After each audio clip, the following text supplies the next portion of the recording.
Thanks so much. Are we good? Are we on? Yes. How do you like the ladies? Believe it or not, they built all of that comb in 2 days. It started as just a stick, and the bees have built the rest. So they're a part of our audience. So my name's Charlie, and boy, oh boy, you pretty much got my whole show just about done in 1 or 2 sentences. But I'm going to talk to you a little bit about commitment today. I'm here as Char Bee, and I speak for the bees.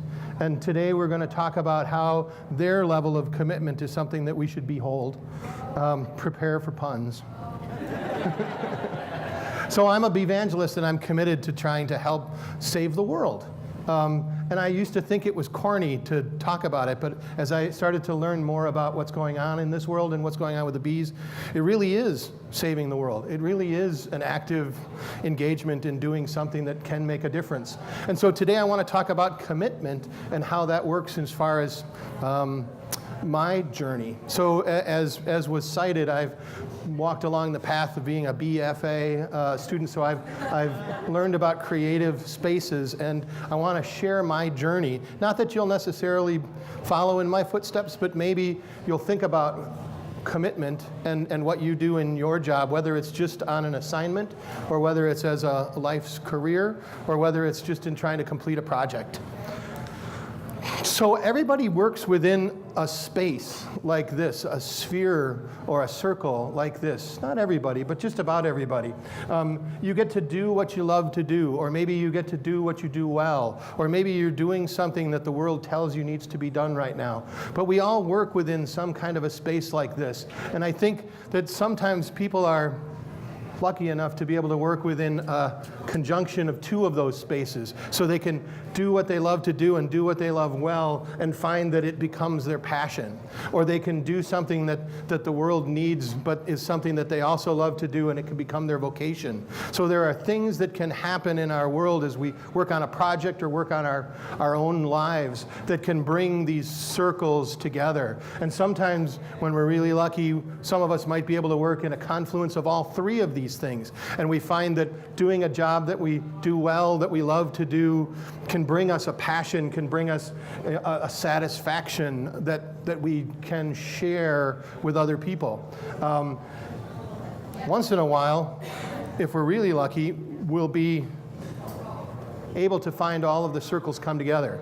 And I find that when all of those circles come together and we're able to work on a project or live our lives in that space in the center, it's a calling. And a lot of people have told me that my calling is bees, and I guess I have to agree.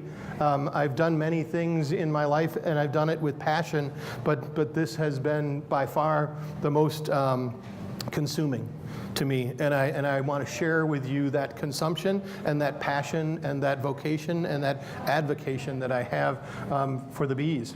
And I want to also share with you this idea that the calling is held together by commitment. It's sort of the glue that binds. It's sort of what makes someone get up in the morning and say, regardless of what the world gives me, I'm pushing ahead with this vision that I see at the end of the tunnel. And many times it's a rewarding sunny day, and sometimes it's a rainy day. But as long as you have this conviction, this commitment, you move through.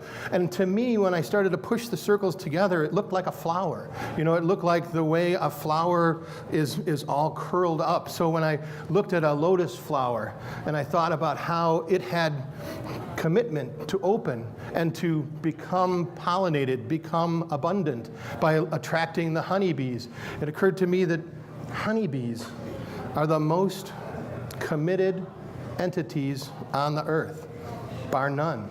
When you look at what bees do and what bees have brought to the planet, you'll find there is nothing else on earth that has the dedication and the commitment of bees. And so I want to share that a little bit. I was watching a movie a couple years ago, The Big Lebowski. Jeff Bridges had a character in there, and he talked about how the dude abides, right? And no matter what life gave him, he always found a way to make it work, right? And as I was watching the movie, I was like, the bees abide. No matter what we throw at them, they always try and figure out a way to make it work, right? And so I think that's an important thing for us to think about. There are over 55,000 different types of bees in the world, over 20,000 bees in North America alone. But of all these bees, only one of them, this is interesting, it's not stopping. Only one of them is the honeybee. So it'll fly by really quick somewhere along the line. Oh, didn't catch it. The honeybee is very much dedicated to its cause, to bringing abundance to the world around it. And in addition to it, it's a little bit different than other bees or wasps or hornets because it has a superorganism as a shape. Its colony is not just a bunch of members of a sorority or a tenement house or an apartment where everybody has a goal to not burn the place down, but they're kind of self-interested. Inside of a colony, all of the bees work as one. There is a being of bees. There is a hive mind that exists that's unlike anything else. They're the only type of a bee, they're the only type of a entity that creates that honey, that nectar of the gods, that product that has no expiration date. Other bees make something with nectar, but only honeybees create honey, right? So they're amazing in the things that they do and the products that they make. We've been studying this since we've made cave paintings. There have been drawings on walls in caves in Spain from 14,000 BC that talk about what's been going on with the bees. Every religion, every civilization, every culture has an origin story that involves the bees. They've been precious to us since we've been able to understand it. And when you think about this circle of life that they've been pollinating, that they've been working for us, someone wrote once that to the flower, the bee is the messenger of love. And to the bee, the flower is the fountain of life. And if you think about that symbiotic relationship, it's a lot of what has brought this world that we have together. And it's something to pay attention to. Darwin said in his book, Origin of Species, that bees came to be in such a way that the earth wouldn't be here today were it not for bees. There was a coevolutionary moment 160 million years ago when grasses began to produce flowers at the same moment that insect pollinators and bees came to be. And if that moment was off just a little bit either way, the Earth wouldn't be, and nor would we. It'd be another rock in the sky just like all the other planets that we see. But because of that coevolutionary moment, we have all of this to talk about, all of this to be. That's quite a responsibility, the biodiversity and all that has been brought about by our bees. We always talk about how the bees brought us our food. We don't really understand that it's the fruits, the nuts, the berries, and the vegetables, the things that we really care about, are all bee pollinated. Without the bees, we wouldn't have coffee. Without the bees, we wouldn't have chocolate. Without the bees, even dairy would become scarce because alfalfa is what we feed our dairy cows. So no bees, no cheese. Tough for Wisconsin, right? If we look at the bee, it's a consummate evolutionary perfection. 160 million years worth of evolving into this perfect form that just by being does the job that it's supposed to do. If you look at the fur on its body, when it flaps its wings, it develops an electrostatic charge, not unlike what we do when we shuffle our feet on the ground and touch somebody and give them electric shock. As the bees fly, they build up a charge and it attracts pollen to their body. It sticks to their body, and when they land on a flower, it discharges. So just by being a bee, they're able to bring abundance to nature, bring abundance to life. The thing that's cool about a bee is that it understands a symbiotic relationship in nature. It understands that to get along in life, you need to help life get better, right? And so bees bring a little bit of the pollen home on their legs, and they bring a little bit of that nectar home in their tummies. They don't resource extract like humans. It's not about trying to take everything, trying to take from the past. It's about giving to the future, something that is extremely committed, right? Look at that. All of these flowers are waving in the breeze. They're dance cards. They're saying, bee, come dance with me. Bee, come dance with me. And the bees happily do this. Each bee would go out and visit 1,500 flowers before it fills up its little tummy and has to go back to the house and empty out to go back out again. A little bee that only lives for 30 days might collect as little as 1/12 of a teaspoon in its life. Now that's commitment, right? When you think about the amount of honey we have in the world, how much effort and how much work all of these bees have had to do to get that way. And even the flower is committed. I mean, the work that a flower takes to be able to blossom and to pull the nutrients from the soil and to combine it with the liquids and the proteins and the sunlight that it's given to give an attractant so that the bees can find it and come in and drink the nectar. It's amazing just to watch that, to behold that miracle of life. And that's what it's all about. The bees create abundance. And when the bees visit plants, they become better. They thrive. And as they thrive, they build a better neighborhood. And as this neighborhood gets better, it attracts other bees. So by having honeybees, we attract the rest of the native pollinators that come in. We build abundance and we gain abundance for it. And of course, anytime a bee visits a flower, it turns into a fruit, right? So all of the things that we crave in life, our fruits, nuts, berries, vegetables, all come from this interaction. But there's trouble in the hive. There's problems with the bees. This $200 billion monoculture agriculture industry that we've built relies on bees. They're kind of like the ball bearings of the business, and this machine is starting to fall apart. We're starting to see that 80% of the bees in Wisconsin died over the winter, this last winter. 80% of the bees. I worked with a bee packager, and we brought in 17,600 different packages or hives of bees to Wisconsin for a Midwest area. But we ran into beekeepers that were coming in saying of the 700 hives they had, only 3 made it. Of the 300 hives they had, only 4 were left. So this problem is big, and it's not going away. So we need to be aware of what this means and the concerns. Commercial pollinators have been working on these things for quite a while. You'll see that if a truck carrying bees goes around the country, it is able to provide pollinating services to spring as it springs across America. And these stack box hives have been very efficient at it because you can pack them and stack them on a truck and drive them all over the country. And that's exactly what we do to pollinate. And we've been doing this for years. But now even the calendar's broken. Spring doesn't spring in spring, and fall doesn't fall in fall. Sometimes we have a summer, sometimes we have a winter, and sometimes we don't. It doesn't flow from west to east and from south to north anymore. Sometimes we'll have a pocket of spring that starts up in Wisconsin. Well, they're still pollinating down below. It's kind of like booking the Rolling Stones on a tour and having all the tour dates and tour times change at random. The bees can't be in 2 places at once. And so what we have is food scarcity. Plants go without pollination and the product drops down. We're going to start seeing this in larger and larger scales all around the world. And we've squandered what the bees have given us.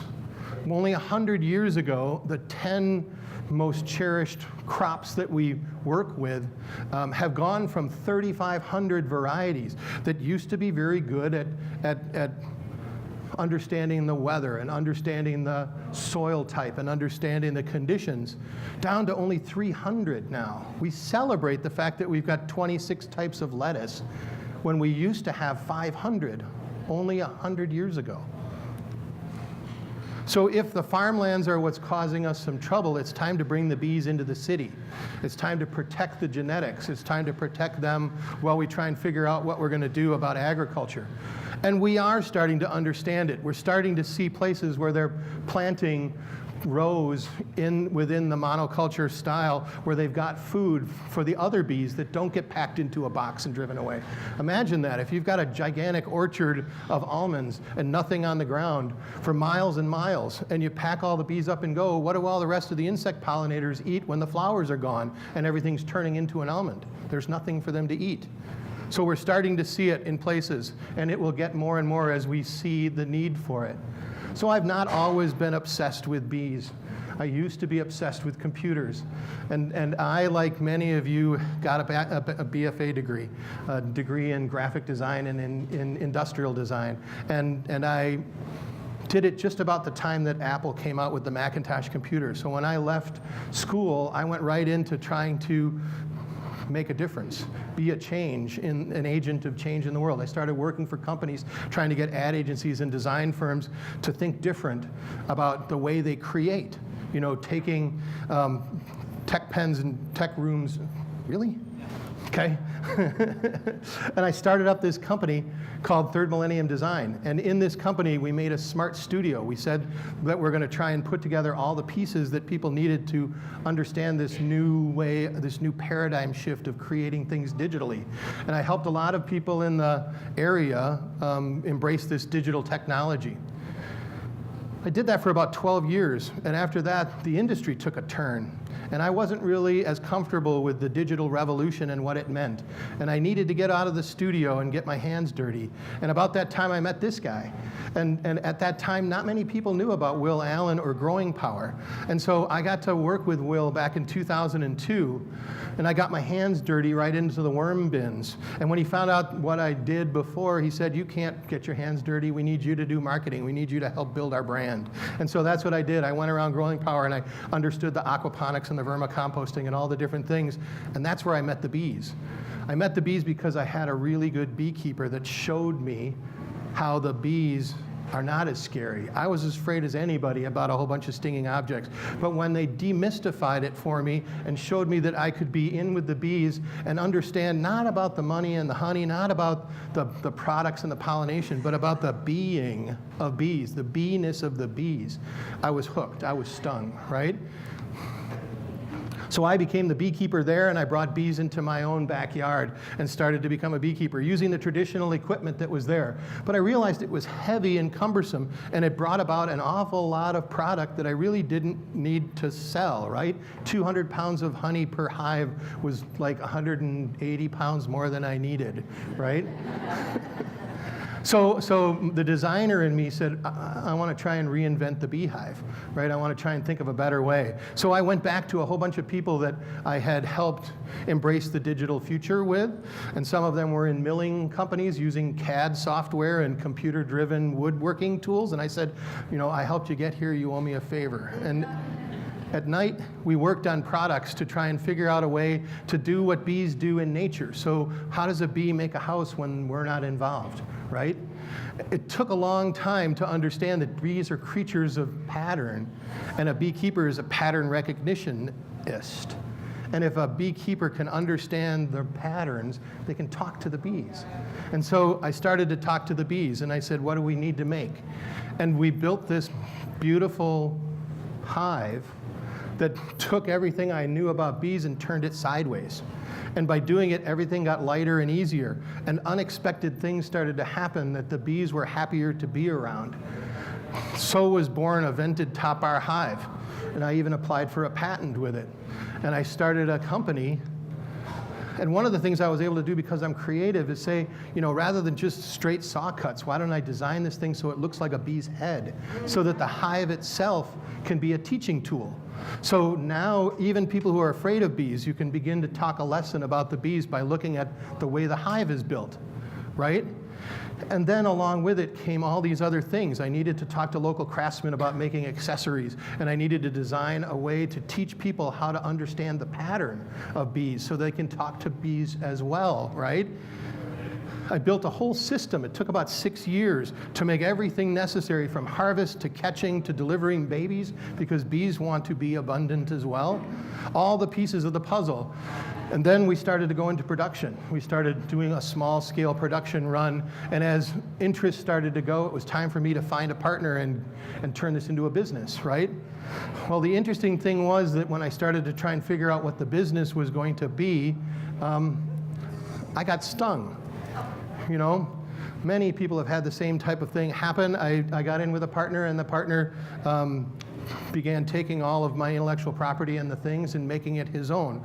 And eventually one day he handed me an opportunity to work at the company that I made. You can look at things many different ways, but when it comes right down to it, you know, everybody gets stung once in a while, but it's what you do with the sting that matters. It's the commitment that you have to the goal that takes bumps in the road like this and say, you know, let's go past it, right? It was interesting because I found a bee one day when I was researching called a cuckoo bee. And this cuckoo bee has this interesting way of being. It goes into a hive and it masks its pheromones to match the hive. And when it goes into the hive, it's accepted, and it lays babies inside of the hive. And then inside of the hive, the babies are born and they eat all the other bees and they take over the hive. It's called kleptoparasitic behavior. And I was like, wow, the cuckoo bees, it's like a lesson for what happened to me, right? So in nature, stuff is like that. But when it comes right down to it, it's all about what do you do when this happens, right? Do you just let it all get you down, or do you move on? And that's what I did. I just said, you know what, there's more to this. I'm gonna make a nonprofit organization to teach people about bees. And this way, I don't have to worry about what's inside of the box. Now I can sell a mission instead of peddling a box, right? And that was so much better for me. So Beevangelist, spreads the gospel of abundance as taught by the bees. And we do it through activism, and we do it through education, and we do it through the passion that we show and share.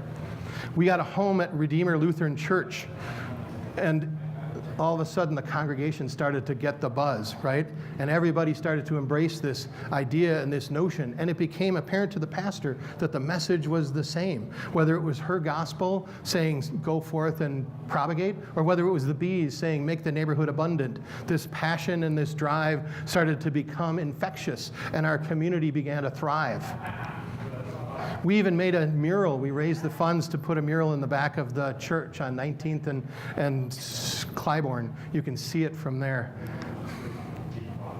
So with beehives on rooftops and backyards and areas all around the city, the bees become silent partners that bring about abundance and thriving community. They do all of this work unbeknownst to us, right? Unbeknownst to us.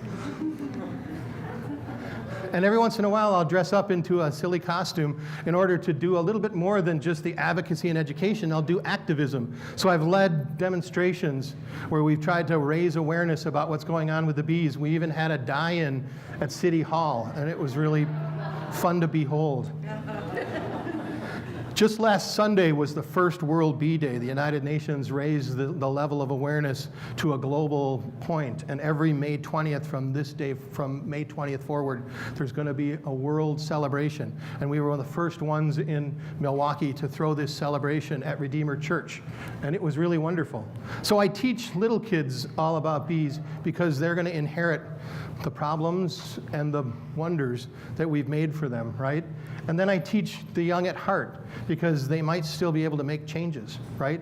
They might be able to commit to certain things to make things happen. But what I love is to be able to break paradigms, to be able to get people to do something they never thought they'd do, to enter a space of wonderment, right? And this is what it's all about, is the look on their faces. Even at Redeemer Church, I take at-risk people, the people that we serve lunches to, and I let them become beekeepers. And when they become beekeepers, I give them respect and responsibility that they normally don't get. And when they become the educator to the crowd, all of a sudden, their wind horse is lifted. Many of them have gone on to better themselves. And I don't know if it's the bees, but I want to think it is. But it's a good way for us to kind of look at how can we embrace our community and make little things work into bigger things. We've only got one world, right? And we've all got to get along inside of it. So how does that work? So I just want to tell you, the American way of doing beekeeping is not what it's cracked up to be. We're all about abundance. We're all about maximizing profitability. We're all about stacking boxes tall so we can make lots and lots of honey, no matter what it does to the being or the queen that has to produce this abundance, right? We worship honey like it's gold, like it's money. We're always talking about which hive makes me more money. What does this hive do and that hive do? Instead of looking at honey and saying, that's liquid sunshine. That's amazing. That's a moment of time on this planet. Cherish it, right? I recently had a chance to go to Slovenia and see how they do beekeeping there. It's very different than what we do here. They have these bee houses, and they hold many hives inside of a house. It's such an extraordinary way of doing beekeeping. The bees are several smaller hives, and when they work together, it distributes the load, right? Lots of little queens have less work to do than one queen having to do a lot of work. It works great. I want to bring this to Milwaukee. I want to bring this to North America. Inside of the house, the people open up cabinets, kitchen cabinets, and pull out the bees like hanging file folders, right? And they work the hive inside regardless of what the weather's like. So it's a great way to be able to keep bees. They even have stores inside of the place and windows that separate the working area from an observation area. Some of them even turn into Airbnbs. There's a whole thing called apitherapy that's about bee air. And they breathe, people breathe the air. They pay money to be able to breathe the air of bees, the propolised air of bees. So it's all about commitment. The commitment that the bees have, the commitment that I've had, the commitment that we all share together. And I hope that in some way the path that I've told you about, that I've done, is in some way motivating to you this morning, that you can find something that you can do to help, whether it's your own project or whether it's the world around you. So I think become part of the solution. Join a hive or find a way to be the change, right? Thank you.